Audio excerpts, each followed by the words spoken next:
Ho, ho, ho, it's that time of year again. Last year about this time I looked at the CW Morse SP-IV Poda paddle.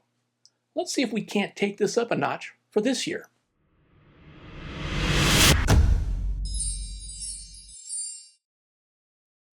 Welcome to the House of Ham and season's greetings to all of my viewers. I'm Bob, WB7W, and this time I'm looking at the Bamakey TP-III.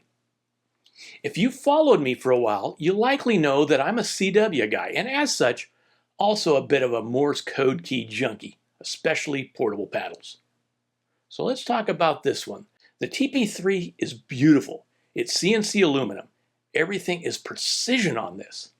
And the base is anodized red, and the levers are gray, and I think they may be anodized as well, as the color is just a little bit darker than bare aluminum. The levers rest on ball bearings, and I have to say are very smooth. The design is unique in that the levers cross over each other, and the contacts and return magnets are at a 90-degree angle to the paddles. The paddles have rubber pads that give a nice feel, as well as just enough grip so your fingers won't slip. On the bottom are 4 very strong magnets, almost too strong, but more on that in a bit. Finally, on the back is a 3.5 millimeter jack. I really prefer this configuration over having an attached cable for portable keys and paddles.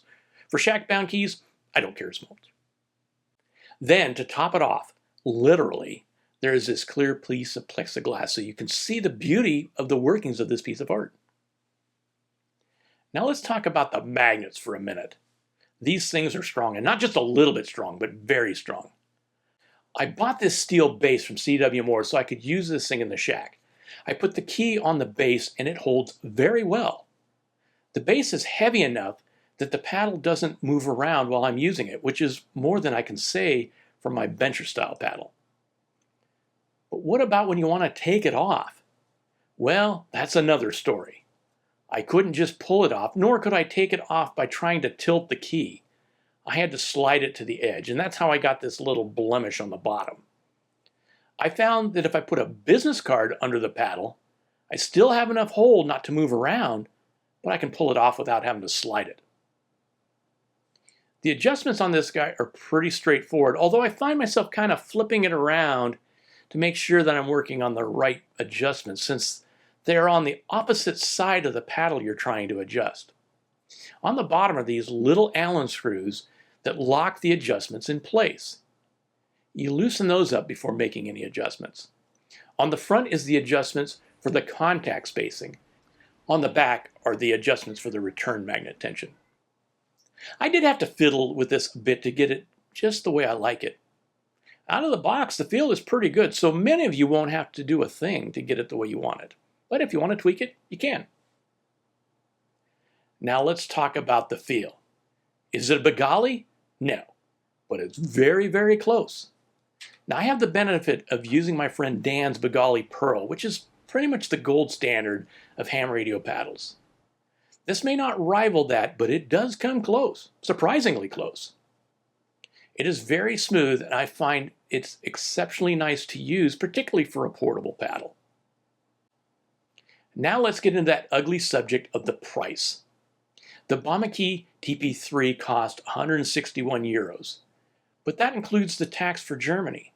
So for us in the US, it's only 135 euros or $148 plus another $32 in shipping, for a total of about 180 bucks. Certainly not the cheapest key out there, and I'm sure that for many of you, it'll be considered too expensive. So, is it worth the price? For me, I say it is, but I'm betting I will have a plethora of comments going over all the options out there for a fraction of the cost. But when you consider that a Bengali traveler or adventurer come in just under 300 bucks before shipping, the quality of this paddle is a good value. For the more budget conscious out there, go with an SP-IV or other less expensive options. For those wanting superb German engineering and the quality, you can't go wrong with the Bamakey TP-III. I hope you found this helpful. If you did, do me a favor and hit that like button. If you have questions or comments, please leave those below. If you like this kind of content and want to see more of it, consider subscribing. And don't forget to hit that bell so you get notified when my next video comes out. Until next time, 73.